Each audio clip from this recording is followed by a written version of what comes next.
leiamos Lucas 5, de 27 a 32. Assim diz a palavra do Senhor. Passadas estas coisas, saindo, viu um publicano chamado Levi, assentado na coletoria, e disse-lhe: segue-me. Ele se levantou e, deixando tudo, o seguiu. Então lhe ofereceu Levi um grande banquete em sua casa, e numerosos publicanos e outros estavam com eles à mesa. Os fariseus e seus escribas murmuravam contra os discípulos de Jesus, perguntando: por que comeis e bebeis com os publicanos e pecadores? Respondeu-lhes Jesus: os sãos não precisam de médico, e sim os doentes. Não vim chamar justos, e sim pecadores ao arrependimento. Amém. Vamos orar. Senhor nosso Deus, já louvamos o Teu nome, já respondemos, já ouvimos Tua palavra e respondemos a ela com orações, com cânticos, confirmando com o amém aquilo que ouvíamos. E queremos agora, no mesmo espírito de adoração, ó Deus, ouvir a Tua palavra. Dá-nos ouvidos para ouvir, olhos para ver, coração para entender o que o Senhor quer nos falar, e fala a cada um conforme a sua necessidade. Ajuda-nos a entender a quem o Senhor veio chamar para ser discípulo, e quem de fato e o que é precisar e em que precisamos do Senhor. Nós te pedimos isto e te agradecemos em nome de Jesus. Amém.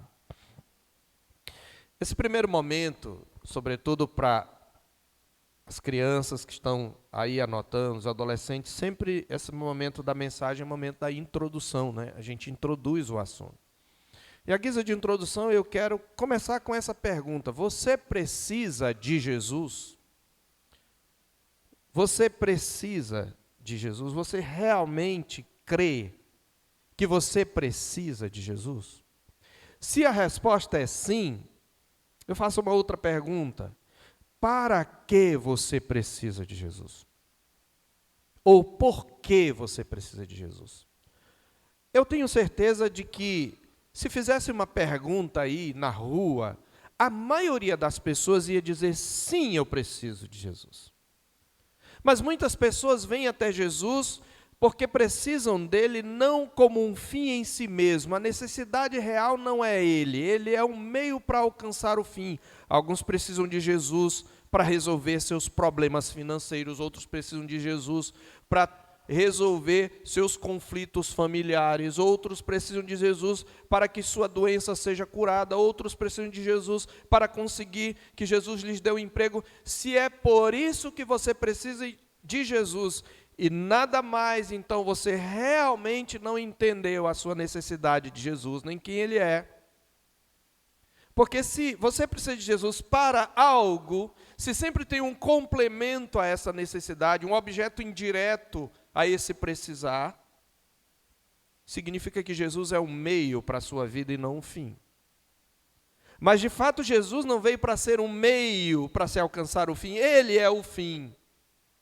Ele é aquele de quem eu preciso e um ponto resume: Ele é a minha necessidade.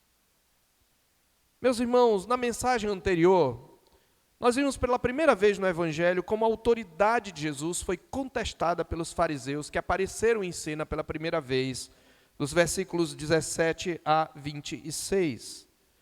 A autoridade de Jesus foi contestada, mas foi comprovada pela cura do paralítico. E eu quero, resumidamente, trazer à sua memória as principais verdades que aprendemos e como elas se entrelaçam. Isso aqui é da mensagem anterior. Você pode anotar ou não, fique à vontade. A primeira verdade que nós aprendemos é que a maior necessidade de uma pessoa é ser reconciliada com Deus. A maior necessidade de uma pessoa é ser reconciliada com Deus. A palavra reconciliar, meus irmãos, pressupõe uma inimizade que precisa ser desfeita. O pecado, nós sabemos, nos faz inimigos de Deus porque Ele é santo e não tem comunhão com o pecado. E como está escrito em Colossenses 1:21, antes de conhecermos a Cristo, nós éramos inimigos e estranhos e inimigos no entendimento pelas nossas obras malignas. Pecado faz inimizade entre nós e Deus, e nos separa de Deus, e a nossa maior necessidade é sermos reconciliados com Deus. Segunda verdade que aprendemos é que para nós sermos reconciliados com Deus, precisamos ter nossos pecados perdoados. Logo, é igualmente verdadeiro dizer que a maior necessidade de uma pessoa também é ter seus pecados perdoados. A maior necessidade de uma pessoa é ter seus pecados perdoados. Se você quiser resumir isso numa sentença, a maior necessidade de uma pessoa é ter seus pecados perdoados, a fim de que seja reconciliada com Deus. Foi por isso que, antes de dizer ao paralítico, no episódio anterior, levanta, toma o teu leito e anda, Jesus disse o quê? Homem, perdoados estão os teus pecados. No verso 20 desse mesmo capítulo. Perdoados estão os teus pecados. Era um paralítico. Isso tem tudo a ver, irmãos, com a pergunta que eu acabei de fazer. Quem precisa de Jesus e para que precisa de Jesus? Ficamos sabendo que a maior necessidade do paralítico é a maior necessidade de todo homem, de toda mulher, de toda criança, de todo adolescente. Ter os seus pecados perdoados para que tenha sua relação com Deus restaurada. Terceira verdade que nós aprendemos é que só Deus pode perdoar pecados. Mas Jesus demonstrou que Ele tem sobre a terra autoridade para perdoar pecados. Logo, Jesus é Deus.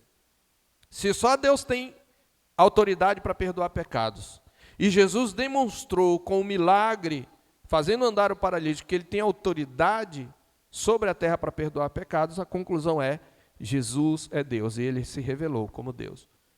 E Jesus não apenas comprovou sua autoridade divina, meus irmãos. O impacto dessa autoridade da natureza divina se fez sentir nas multidões. Veja o verso 26, já estamos nos aproximando do nosso texto. Todos ficaram atônitos. Vejam, as palavras, todas descrevem uma reação diante de uma aparição ou de uma manifestação sobrenatural de Deus, chamada tecnicamente de teofania. Essa reação que o verso 26 mostra, era a reação dos crentes na velha aliança, no Velho Testamento, quando havia uma teofania, aquelas manifestações sobrenaturais, poderosas de Deus. Todos ficaram atônitos. Essa palavra atônito deu origem à nossa palavra êxtase. É a ideia de ficar fora de si, arrebatado, um sentimento de arrebatamento.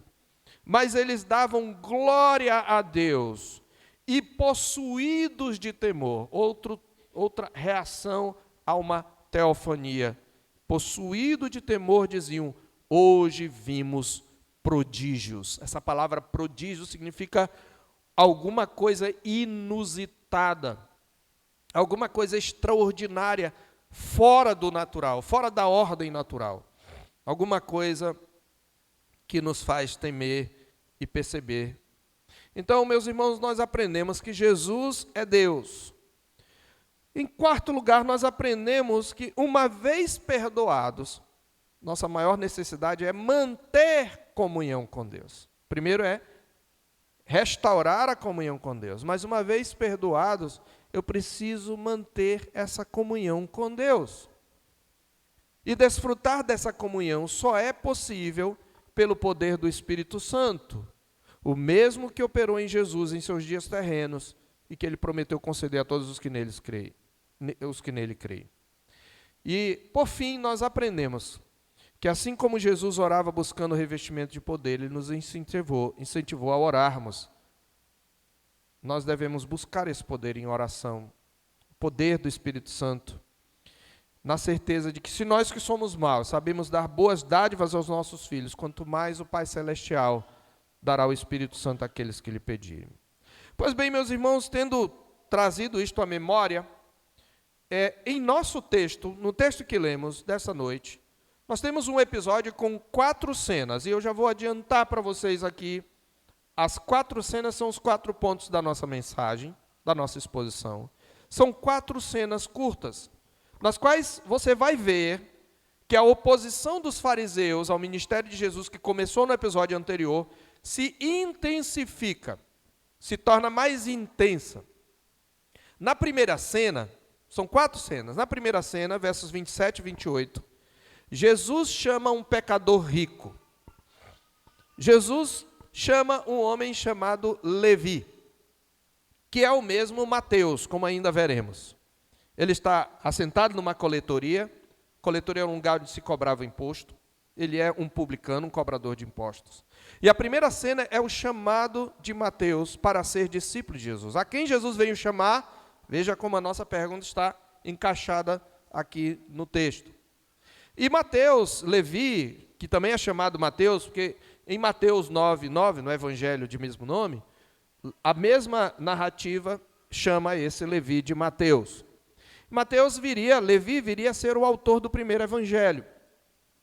Na segunda cena, Jesus come com pecadores ricos.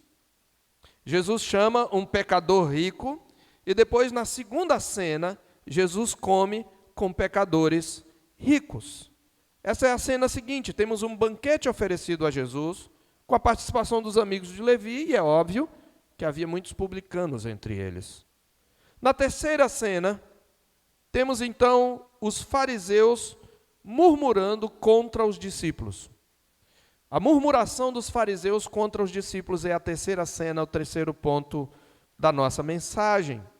Então, é a controvérsia, levantada pelos líderes religiosos contra os discípulos, envolvendo Levi e seus amigos. Observe que os discípulos de Jesus entram na oposição. Eles são alvo de oposição agora.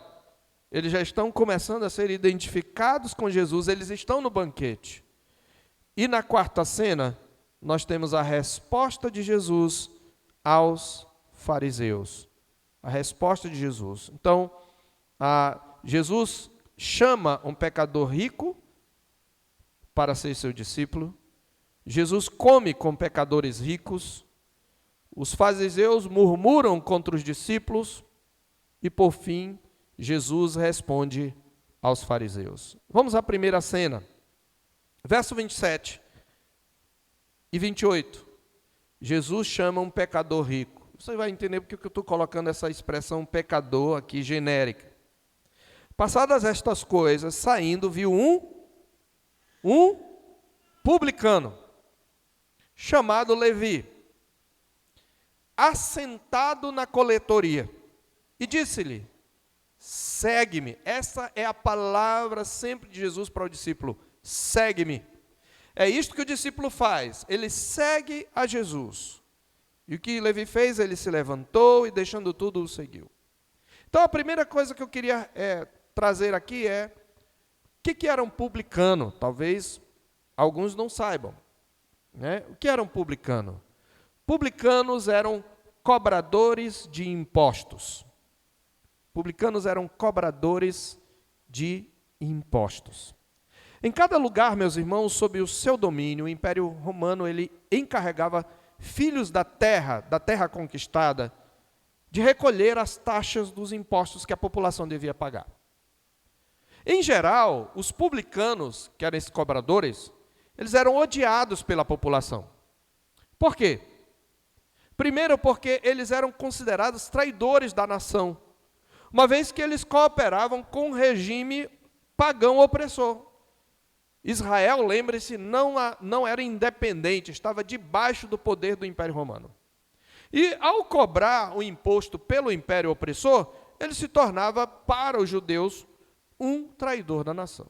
Em segundo lugar, eles eram odiados, não só porque eram traidores da nação, mas porque eles extorquiam o povo. O que é extorquir? Eles cobravam mais do que o estipulado e embolsavam dinheiro excedente. Sabe como uma coisa custa um tanto, você coloca o dobro, e isso é extorsão. Você está extorquindo a pessoa quando você cobra mais do que o estipulado. Lá mesmo em Lucas, aqui mesmo em Lucas capítulo 3, eu quero que você abra lá, volte um pouquinho. João Batista, ele prega e alguns publicanos vêm a ele, quando ele diz que eles deveriam se arrepender, e ele os chama de raça de víboras, multidões, e as multidões o interrogam, e no verso 12 diz, foram também publicanos para serem batizados e perguntaram-lhe, mestre, que havemos de fazer? Respondeu-lhes, não cobreis mais do que o estipulado. Então, o Império Romano colocava lá, olha, 20 denários, na época a moeda, né? 20 denários. Publicano cobrava 40, embolsava 20. Então, veja, dessa forma, eles se enriqueciam à custa do empobrecimento dos seus irmãos. E eles agravavam o problema da chamada opressão social. Isso fazia dos publicanos piores do que os próprios dominadores, porque eles eram filhos da terra. É muito triste, né, quando um filho da terra explora, né? Às vezes alguém se elege governador ou deputado, diz, não, eleja um filho da terra. E quando esse próprio filho da terra, né, enriquece-se ilicitamente desviando o dinheiro, ele está extorquindo o seu povo e contribuindo para o aumento da opressão. Então, meus irmãos, para piorar tudo isso, para piorar essa reputação deles, tem um outro problema. É que as moedas do império, elas traziam a efígie do imperador. O que é a efígie? Efígie é aquela cara que existe na moeda. A gente quase não usa mais moeda hoje, né? Mas a efígie é uma representação de uma pessoa ou de um ser numa moeda, pintura ou escultura. Aquele rosto, né? A nossa moeda tem cara e coroa. Existe efígie também na nota de dinheiro, né? É o rosto de alguém que representa, ou é um personagem, ou é alguma coisa. Pois bem, as moedas romanas, elas tinham efígies de deuses e do imperador, que também alegava ser um deus e era assim considerado. Por isso, os judeus, para os judeus piedosos, manusear essas moedas era quebrar os 2 primeiros mandamentos. Quais são? Não terás outros deuses diante de mim. Não farás para ti imagens de escultura. Nada do que há em cima do céu, nem embaixo da terra. Então, as moedas pagãs, por causa disso, eram consideradas, além de tudo, impuras. Ninguém sabe onde o ímpio tinha usado aquela moeda. Por isso, havia cambistas no templo. Lembra que Jesus encontrou cambistas no templo? Para trocar as moedas pagãs pelo shekel. Shekel era a moeda de Israel.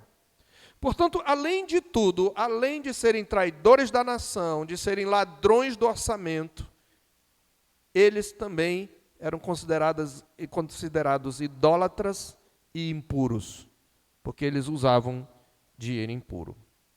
Mas veja, a quem Jesus veio chamar? A quem você viria chamar se você quisesse selecionar um grupo de pessoas para cumprir uma missão? Você chamaria o melhor do melhor? Não é? Mas a quem Jesus vem chamar? Jesus chama um publicano, um pecador, estelionatário e que é rico. Tem mais isso. Ele é rico.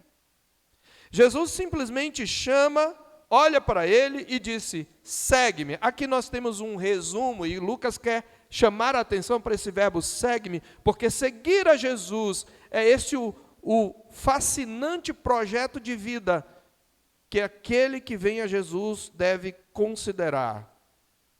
Nossa vida é seguir a Jesus.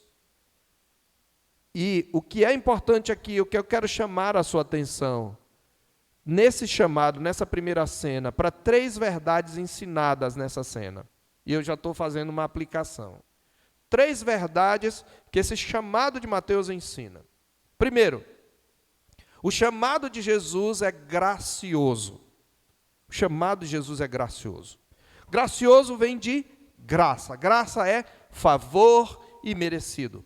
Veja, ele chama um estelionatário, um ladrão do orçamento, um traidor e impuro para segui-lo. Isso se chama graça. Graça. Isso quer dizer que Jesus é conivente, é cúmplice dos crimes dele? Não. Não, veremos que não. Porque a graça propõe uma nova ordem de vida, um novo propósito de vida. Jesus, no entanto, chama essa pessoa, e ele não merecia, ele não tinha nenhuma credencial, mas Jesus, em sua graça, o escolheu. O chamado de Jesus é gracioso. Mas a pergunta que devemos fazer é: quem é que Jesus chama que é digno do seu chamado? De fato, ninguém. Segunda verdade que aprendemos aqui é que esse chamado de Jesus é soberano. O chamado de Jesus é soberano. O que é isso? Soberania é a qualidade de alguém que tem o poder para fazer valer as suas ordens. O chamado de Jesus a Levi não pode ser resistido. Isto se chama, na nossa doutrina, vocação eficaz. Você está aqui a doutrina da vocação eficaz. O que é a vocação? Vocação é um chamado. Vocação eficaz é aquele chamado de Deus que toca o coração do pecador e tem poder para induzi-lo à resposta. E, meus irmãos, quando nós lemos os evangelhos, nós devemos reconhecer a diferença entre a chamada que o Senhor Jesus faz às multidões de um modo geral e o seu chamado aos que se tornam seus discípulos. E nós vamos conhecendo esses verdadeiros discípulos à medida que a história avança. Aqui, portanto, temos uma convocação que tem poder para induzir a resposta que exige do pecador. E a terceira verdade que aprendemos é que a resposta do verdadeiro discípulo envolve renúncia. Aquele em quem Jesus de fato vai tocar e vai chamar e vai responder, ele vai renunciar. Na resposta de Levi nós temos um exemplo da atitude de todo verdadeiro discípulo ao chamado de Jesus. Deixando tudo, diz o verso 28, observe, deixando tudo, o seguiu. Deixando tudo, o seguiu.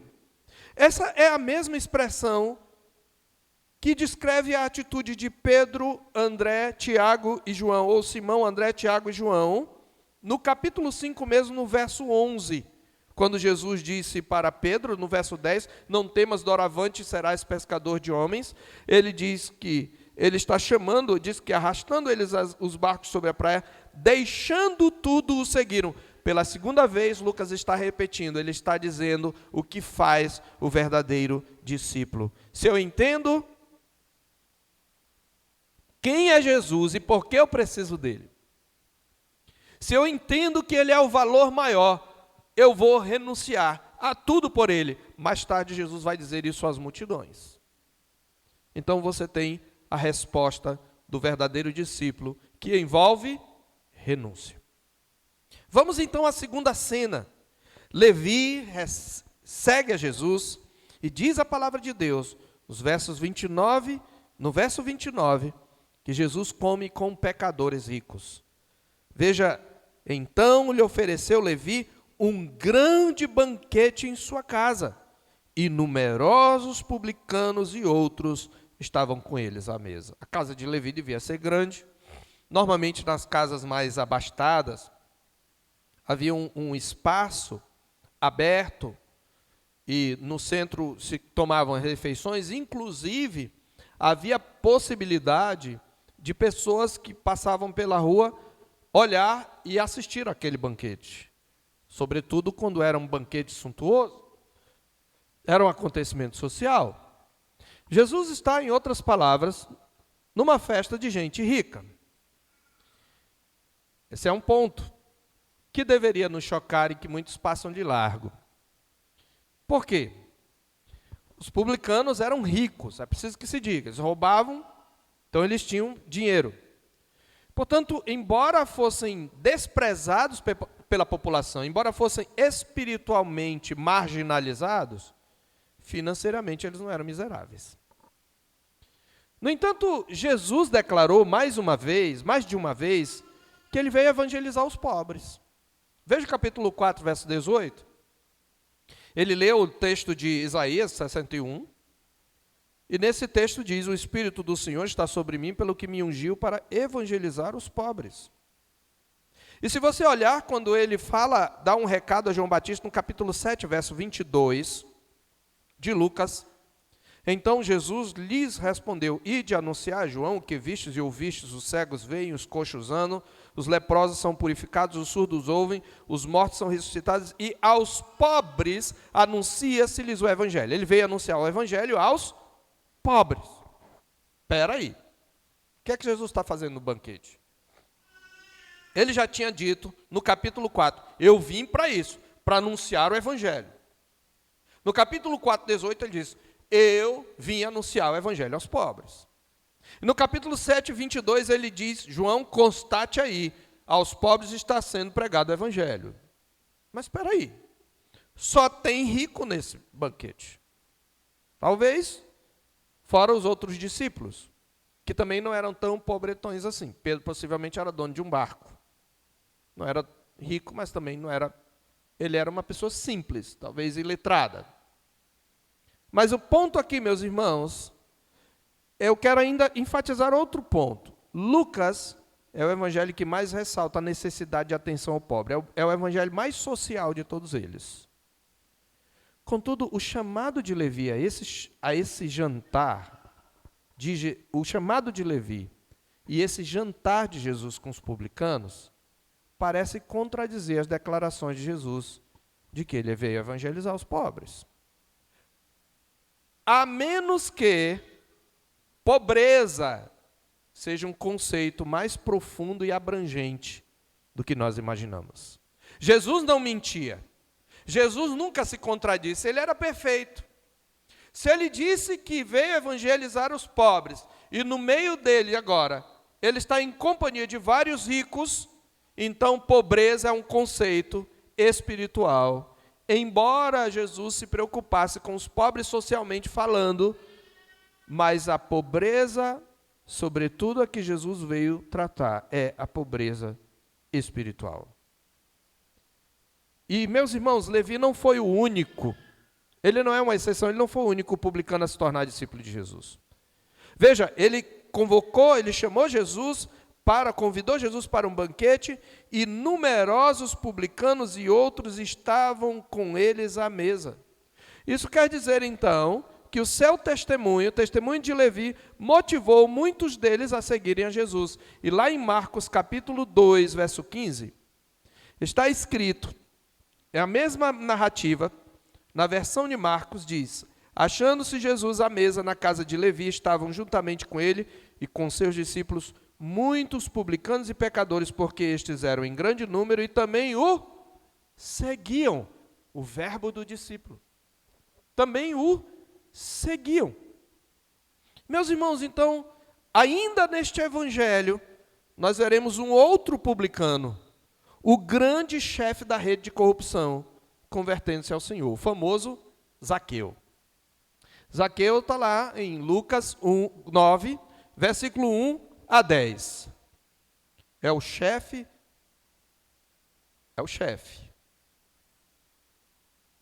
Diz lá que ele é o maioral dos publicanos. A gente vai entender um pouquinho a posição quando a gente falar lá. Mas ele é o chefe da quadrilha. Entendeu? É o líder da organização criminosa que rouba o orçamento. Jesus comeu com os ricos. Isso provoca o que acontece na terceira cena. Nós estamos apenas expondo, vamos trazer algumas aplicações mais aprofundadas no final. Terceira cena, os fariseus murmuram contra os discípulos. Veja aí no verso 30. Lembre-se que o banquete era público. Mesmo aqueles que não eram convidados para participar dele podiam passar e até ficar espiando ali naquela área que tinha, que cercava e que era aberta.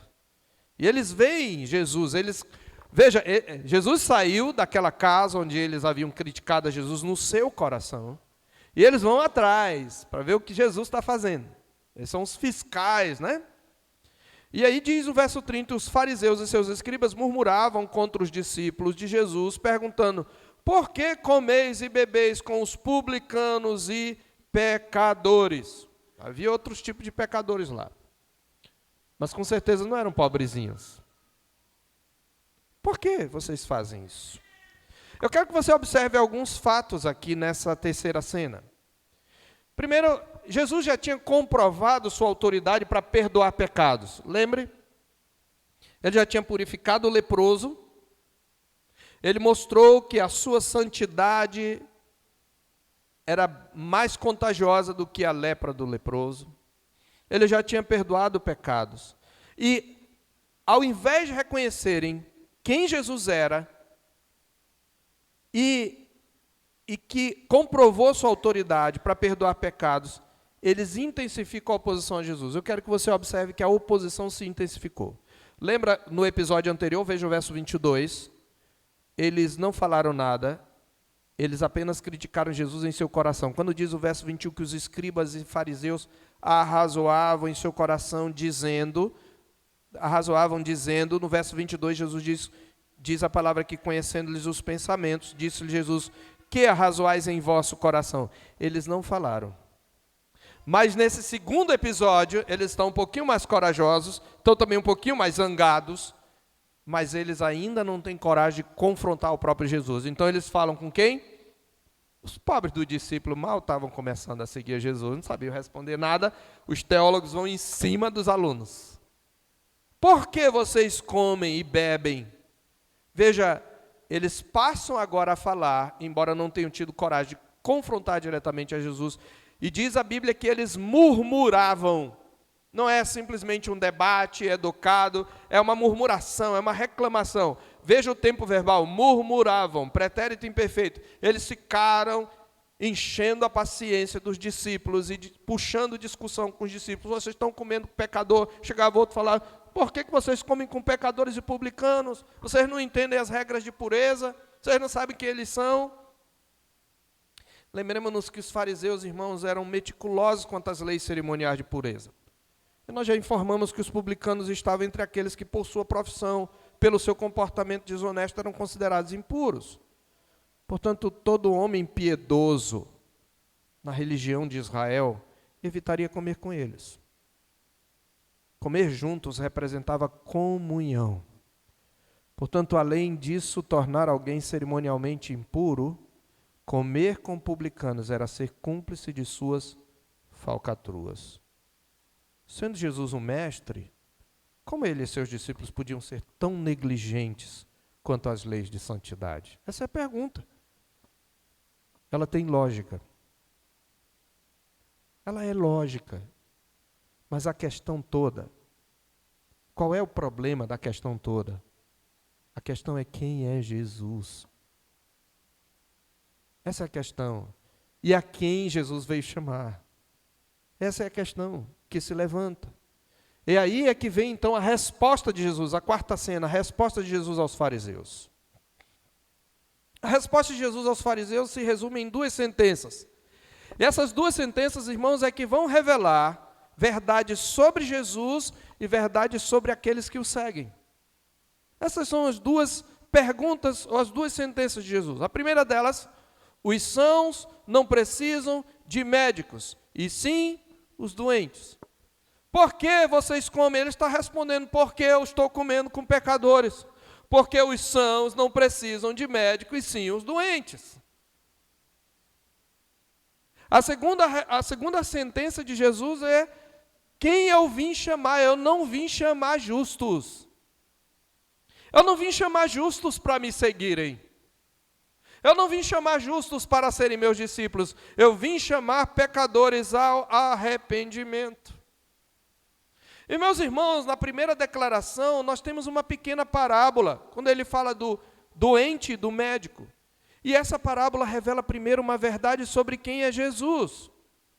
Além do óbvio, ou seja, que o nosso Senhor cura enfermidades físicas, já vimos, e nós já aprendemos na purificação do leproso, que Jesus é o Santo de Deus, cuja santidade não pode ser contaminada pelo pecado.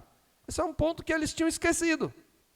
Veja como os milagres, todos os fatos estão ligados. Jesus já tinha mostrado que a sua santidade não pode ser manchada com pecado. Uma vez unido ao pecador, ele vai limpar o pecador.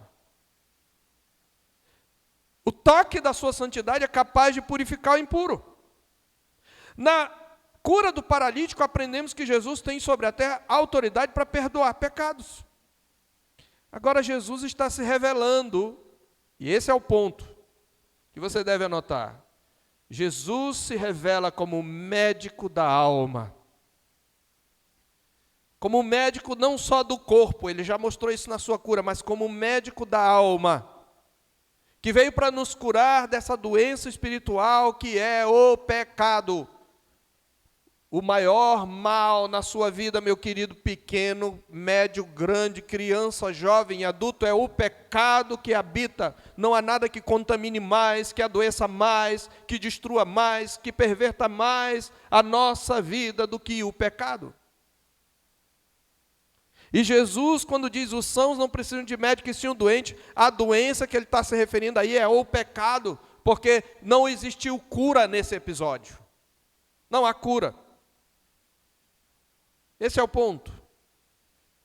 Jesus é o médico da alma, que veio para nos curar do pecado. Pecado é a grande doença espiritual. Por isso, a questão levantada, porque come com pecadores, isso nos leva a concluir que doentes aqui refere-se à condição espiritual daqueles com quem Jesus agora comia. Jesus está dizendo, eu não vim, quem precisa de mim são os doentes, vocês são sãos. Mas revela algo dos fariseus também. Porque os sãos aqui deve ser colocado entre aspas. Não é que os fariseus eram sãos, é que eles se achavam sãos. Eles eram cheios de autojustiça. É como se eles dissessem, nós não precisamos da graça. Nós somos justos, nós somos puros, nós cumprimos a lei. Se ele acha isso, ele entende que não precisa de Jesus. Daí a pergunta, quem precisa de Jesus? Eles não precisam de Jesus. Entendeu? Esse é o ponto. Mas a resposta do Senhor aos fariseus não diz somente sobre quem ele é, mas sobre quem são os que o seguem, quem são os seus discípulos e a quem Jesus veio chamar, segundo título opcional da nossa mensagem. Veja, somente pessoas doentes precisam de médicos, esse é o raciocínio do Senhor. Na verdade, para ser mais exato, você há de convir comigo, que mesmo que uma pessoa esteja doente, ela jamais procurará o médico se não reconhecer sua doença. Não é assim conosco? A gente prefere se medicar, tomar analgésicos, não é? A lição, então, meus irmãos, é que somente aqueles que entendem quem é Jesus, que reconhecem sua doença espiritual, hão de buscar a sua cura e recebê-la. Os sãos aqui não são necessariamente, portanto, pessoas sadias. São aqueles que se acham saudáveis, embora estejam doentes. A segunda declaração, não vim chamar justos e sim pecadores, encerra com outras palavras a mesma verdade. Jesus não veio chamar justos. Esta palavra deve ser também colocada entre aspas. Refere-se àqueles que se acham justos, que se alimentam, que alimentam sua autojustiça e, portanto, acham que não têm do que se arrepender. Este era o caso dos fariseus. Somente aqueles que compreendem o que é o pecado, somente aqueles que reconhecem o abismo de corrupção que há no seu coração, atenderão ao chamado de Jesus. Mas observe, Jesus não veio chamar pecadores. Preste atenção na frase. Jesus não veio chamar pecadores. Ele veio chamar pecadores ao arrependimento. Muita gente esquece isso aqui. Ele não veio simplesmente dizer, olha, não importa o seu pecado, vem, me siga. Não importa como você esteja, continue com o seu pecado de estimação, fique à vontade.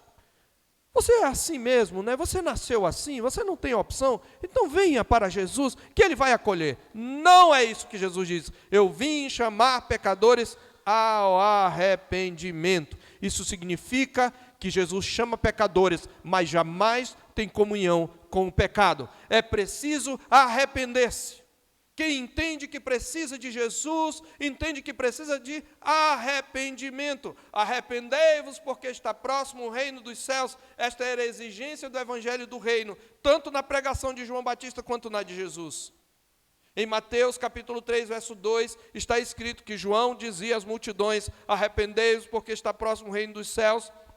Mas em Marcos capítulo 1, versículo 15, disse que o próprio Jesus disse, o tempo está cumprido, E o reino de Deus está próximo, arrependei-vos e crede no Evangelho. Neste mesmo Evangelho, Jesus ainda dirá no capítulo 13, versos 3 e 5, como num refrão: se, porém, não vos arrependerdes, todos igualmente perecereis. A gente gosta muito de dizer que Jesus andava com os pecadores. Cuidado com o que você fala. O que se está dizendo aqui é que, por pior que você seja, se você atende ao chamado de Jesus, Ele o acolherá. Ele não vai rejeitá-lo, mas Ele não vai deixá-lo do jeito que você está. E para segui-lo, é preciso renunciar a tudo quanto tem. Eu quero então concluir e fazer algumas aplicações, meus irmãos. Na conclusão, a declaração de Jesus, ela indica primeiro que Levi tinha se arrependido.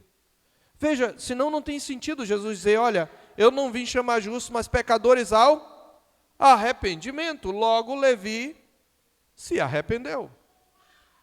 E fica muito claro porque ele vai ser inclusive um apóstolo mais adiante. Já vimos que Jesus o havia chamado e ele, deixando tudo, o seguiu. Nós temos aqui a renúncia que pressupõe o arrependimento. E o seguir Jesus é a resposta de fé. Ainda havia muito que aprender, mas agora Levi era um discípulo. Sua vida não era mais a mesma. E a fim de que seus amigos tivessem a mesma oportunidade de salvação, ele celebra a sua nova vida com um banquete. Chama os seus amigos para testemunhar-lhes e apresentá-los a Jesus. Os fariseus não sabiam disso. Aliás, essa é uma das características do fariseu. O fariseu e aquele que alimenta orgulho espiritual, ele tem dificuldade de ver a mudança na vida do pecador. Ele enxerga o pecador sempre da mesma perspectiva dos pecados anteriores, mesmo quando há frutos de arrependimento. Essa é uma das características do fariseu. Nós precisamos ter isso em mente. Eu quero então trazer, meus irmãos, aqui aplicações para esta noite a nossa mensagem. Primeira aplicação, em forma de sentenças. O chamado de Jesus ao discipulado é para pecadores e para doentes. O chamado de Jesus ao discipulado é para pecadores e para doentes. Eu estou falando doente fisicamente, não. Estou falando da doença do pecado. Só pode fechar a sua frase no pecadores. E, meus irmãos, o fato de Jesus ter chamado gente como Levi traz esperança para os piores pecadores. Não existe escravidão espiritual da qual Jesus não possa libertá-lo. Não existe pecado do qual, havendo arrependimento, Jesus não possa perdoá-lo. Você já imaginou que verdade maravilhosa? O que quer que você tenha feito no passado, se você não é cristão, não se converteu a Jesus, o que quer que você tenha feito no passado, se você se arrepender e crer no Senhor e pela fé segui-lo, Ele lhe dará nova vida. Isso é esperança para todos os pecadores e para os piores pecadores. E não importa o quanto jogarem na sua cara o que você fez no passado, como foi sua vida, se você realmente se converteu a Cristo, tome posse da promessa que está em Hebreus 8:12, pois para com as suas iniquidades usarei de misericórdia e dos seus pecados jamais me lembrarei. Jesus veio chamar pecadores. Que coisa maravilhosa, irmãos. Nós não somos diferentes. Jesus veio nos chamar, mesmo sendo nós pecadores. Isso traz para nós também um modelo quanto à nossa missão. Nós não devemos escolher simplesmente a quem vamos pregar o Evangelho. É claro que precisamos aproveitar a oportunidade, saber o momento certo e saber reconhecer os porcos que rejeitam as nossas pérolas.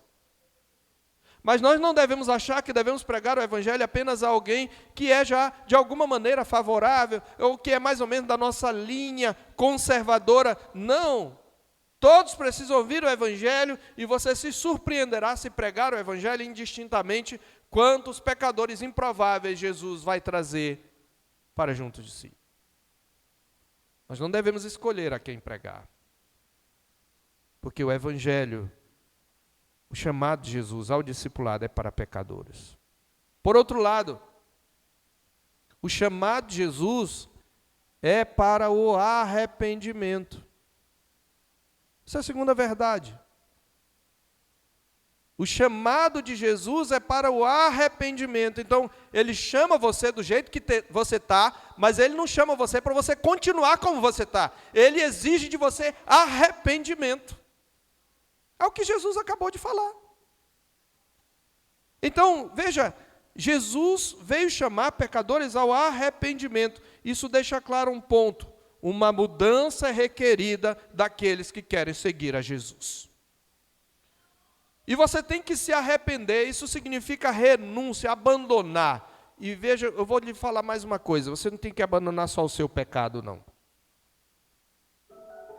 Você tem que abandonar também a sua justiça. Quando eu estou falando de justiça, não é o seu caráter justo, é o seu senso de justiça. Você tem que desistir de querer se justificar. Dizer, não, eu sei que eu sou pecador, mas, pare de colocar o mais. Você é pecador e ponto. E você precisa 100% da graça de Jesus. Porque ele diz, eu vim chamar pecadores ao arrependimento. Irmãos, isso é muito importante aqui, porque preste bem atenção. Nós costumamos ouvir que Jesus andava e comia com prostitutas e pecadores. Ah, Jesus sempre andava, né? Muita gente que vive quer chafurdar na lama, né? Quer continuar vivendo a vida, se dizer cristão, mas continuar seguindo inclinações pervertidas. Diz, não, mas Jesus aceitava e acolhia os publicanos, as prostitutas, os pecadores. Essa frase é muito complicada, irmão. Sabe por quê? Por causa da deturpação do seu sentido. Jesus não andava com prostitutas e pecadores. Preste atenção. Quando alguém disser isso, corrija. Jesus andava com prostitutas e pecadores. Não. Jesus andava com prostitutas e pecadores arrependidos. Tem que acrescentar isso. Não eram mulheres que estavam lá, iam para o prostíbulo, e aí depois voltavam, vamos seguir a Jesus. Ah, Jesus, vamos dormir lá no prostíbulo. Não é assim. De uma delas, Jesus expeliu 7 demônios e nunca mais ela foi prostituta. Esse é o ponto. E nós precisamos tomar cuidado, porque Jesus anda... Primeiro que vinham as pessoas a ele, as pessoas vinham a ele. E ele acolhia. Se elas estavam arrependidas, ele disse para a mulher, existe uma polêmica em relação ao texto da mulher, que eu não vou entrar agora, mas ele diz para a mulher adúltera, se aceitamos a canonicidade do texto, e eu a aceito, ele diz para a mulher, eu também não te condeno, mas vai e não peques mais. Então Jesus não simplesmente andava com prostitutas e pecadores, ele andava com prostitutas e pecadores a arrependimento. Ele observe que ele veio chamar pecadores ao arrependimento. Isso significa que quem verdadeiramente o seguia tinha, antes de tudo, antes que deixar tudo para trás, deixando tudo. Irmãos, quando Lucas fala dos primeiros discípulos, dos pescadores e de Levi, deixando tudo o seguiu, devemos concluir isso de todo mundo. Então, cuidado, quando você disser, Jesus comia com as prostitutas, meio que prostituta não dava banquete. Né? Esse é um ponto importante.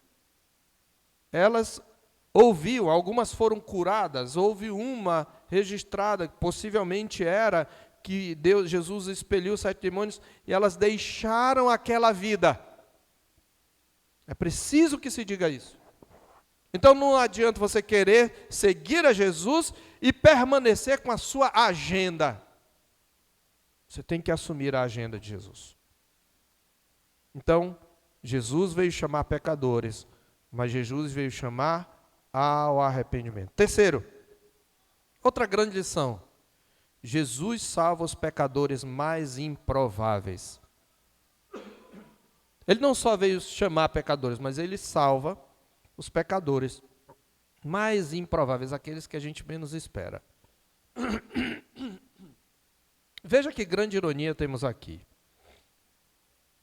Aqueles mesmos que costumam muitas vezes dizer que Jesus andava com publicanos, com pecadores e prostitutas, alguns segmentos entendem que o evangelho faz uma opção pelos pobres, praticamente tratando a pobreza como virtude. É bem verdade que o cristão precisa auxiliar, precisa assistir os pobres e combater a pobreza. Mas nós temos que tomar muito cuidado, porque aqui há uma grande ironia. Veja, Jesus acabou de chamar diante dos nossos olhos o membro de uma classe opressora. Vou repetir. Jesus chamou diante dos nossos olhos o membro não de uma classe oprimida, mas de uma classe opressora, se entendemos o que era o publicano. Imagine quantos miseráveis a extorsão de Levi não produziu em Jerusalém. É muito comum, meus irmãos, ouvirmos as pessoas repetirem que Jesus veio para os pobres e marginalizados. Eu vou retomar aquele tema dos pobres. Nós podemos concordar com essa declaração apenas em parte, porque, de novo, ela esconde ela é uma meia-verdade. A Escritura, de fato, declara, lá em 1 Coríntios 1, 26b a 29, 1 Coríntios 1, 26b a 29, a Escritura declara que não foram chamados muitos sábios segundo a carne, nem muitos poderosos, nem muitos de nobre nascimento. Pelo contrário, Deus escolheu as coisas loucas do mundo para envergonhar os sábios. E escolheu as coisas fracas do mundo para envergonhar as fortes. E Deus escolheu os sábios... Deus escolheu as coisas humildes do mundo e as desprezadas e aquelas que não são para reduzir a nada as que são, a fim de que ninguém se vanglorie na presença de Deus. É verdade. Contudo, isto não significa, primeiro, que a pobreza em si é uma virtude e que todo pobre seja salvo porque é pobre. Tampouco significa, em segundo lugar, que a riqueza em si é pecado, embora no caso de Levi, era fruto de uma ação pecaminosa. E não significa também que todo rico está perdido. Esse é um ponto. Além disso, meus irmãos, o conceito de pobreza, e aí eu volto, do Senhor era mais abrangente do que o nosso. Tinha um significado mais espiritual do que social. Em Mateus, nas bem-aventuranças, ele diz: bem-aventurados os pobres de espírito, os que reconhecem, na verdade, a sua miséria espiritual, embora Lucas não vai usar o termo de espírito nas bem-aventuranças. Se o Senhor Deus quiser, nós falaremos sobre isso quando meditarmos sobre as bem-aventuranças aqui em Lucas, no capítulo seguinte, mas por hora é suficiente, meus irmãos, dizer que Jesus falava, na verdade, com todo aquele que estivesse disposto a ouvi-lo. Todo, rico e pobre. Só que normalmente quem procurava mais os pobres. Mas ele falava com todo aquele que estivesse disposto a ouvi-lo. E nos seus esforços para fazer o evangelho conhecido, Jesus acolheu a todos que se achegaram a ele. Por isso é digno de nota, meus irmãos, nesse episódio, que Jesus se assenta com os ricos, com os membros da classe opressora, que, no entanto, reconhecem a sua doença, que reconhecem quem é aquele, que querem ouvi-lo, que querem segui-lo, que querem deixar a sua prática de opressão. Talvez você nunca tenha tentado, meus irmãos, para o fato de que essa verdade, ela atinge até os fariseus. Jesus salva os pecadores mais improváveis, é a nossa verdade aqui. Veja, Talvez você nunca tenha notado para o fato de que Jesus também comeu e conversou com os fariseus. Ele também fez isso. No capítulo 7, verso 36 de Lucas, e eu só estou citando, porque depois nós vamos narrar, diz a Bíblia, convidou um dos fariseus para comer em sua casa e ele atendeu. Veja só.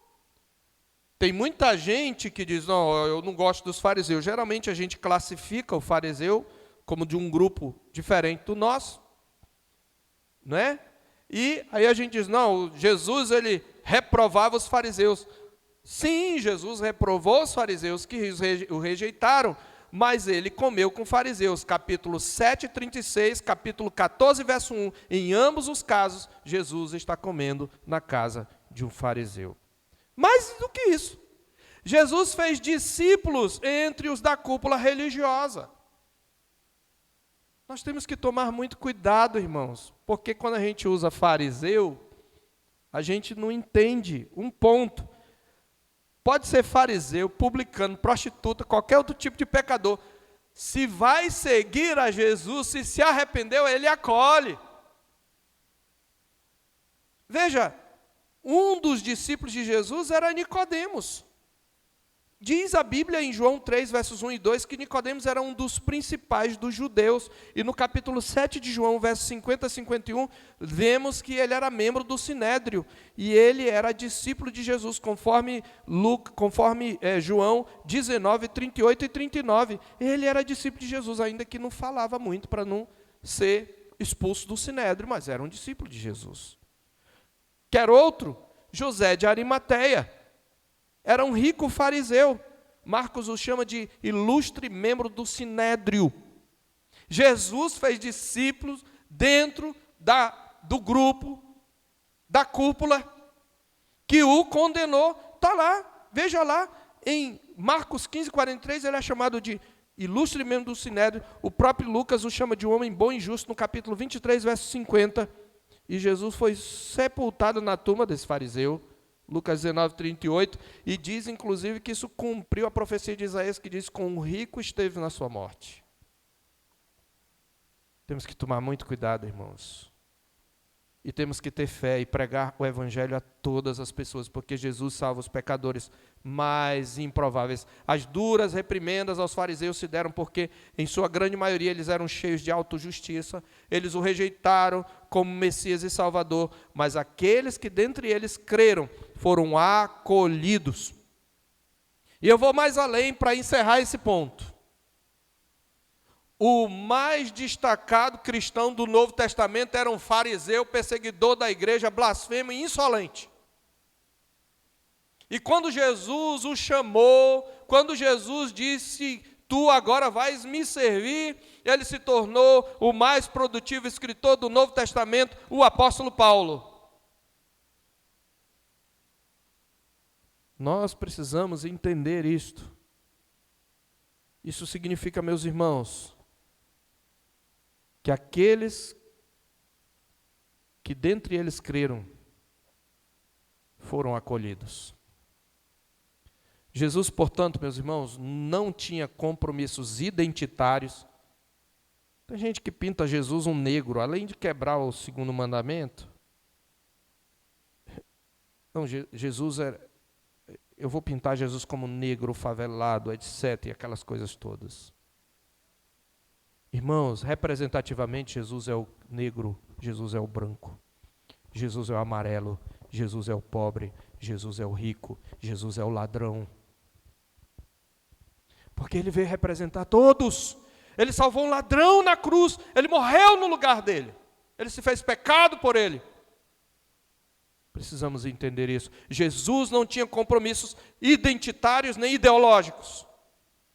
E o seu exemplo nos ensina que devemos pregar o evangelho a todas as pessoas, sabendo que Cristo tem discípulos a serem convertidos entre aqueles que hoje, inclusive, fazem oposição ao reino de Deus. Por último, última verdade. Somos todos doentes e todos precisamos de Jesus. Essa é a conclusão. Somos todos doentes E todos precisamos de Jesus. A diferença é que alguns reconhecem sua doença e outros não. E quem acha que não é doente o suficiente para ir a Jesus e render-se ao seu senhorio, renunciando tudo quanto tem, é um fariseu.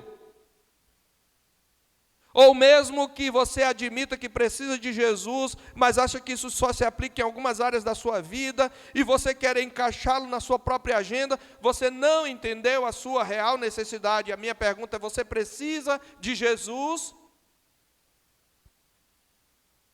E se ao invés de reconhecer plenamente o seu pecado, você tenta racionalizá-lo para minimizar a sua culpa, você tem um coração de fariseu. Toda vez que nós queremos racionalizar o pecado, nós agimos como fariseus, porque um dos pecados dos fariseus é a autojustiça. Você está dizendo: eu não preciso de Jesus.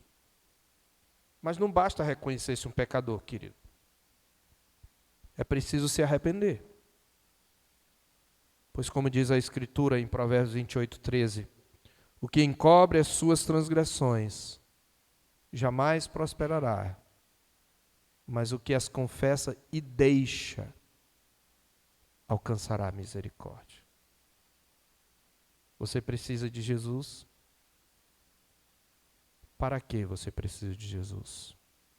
A quem Jesus veio chamar?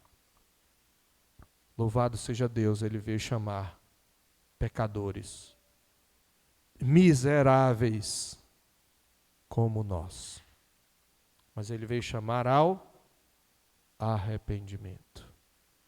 Não basta eu reconhecer que eu sou doente. Eu preciso tomar um remédio, eu preciso me submeter ao médico. Você vai ao médico, reconhece que está doente, mas não segue a prescrição. Você não entendeu a gravidade da sua doença. Por isso nós precisamos caminhar com Jesus, crer nele e obedecê-lo. E se você ainda não entregou sua vida a Jesus, faça isto hoje. Entregue sua vida, arrependa-se dos seus pecados, reconheça que você precisa de Jesus. Não deixe que a vergonha, o orgulho, o medo o impeçam de vir a Jesus. Reconheça que você precisa de Jesus. E se você é de Cristo, viva debaixo das prescrições do médico da alma. Você experimentará todos os benefícios da sua cura.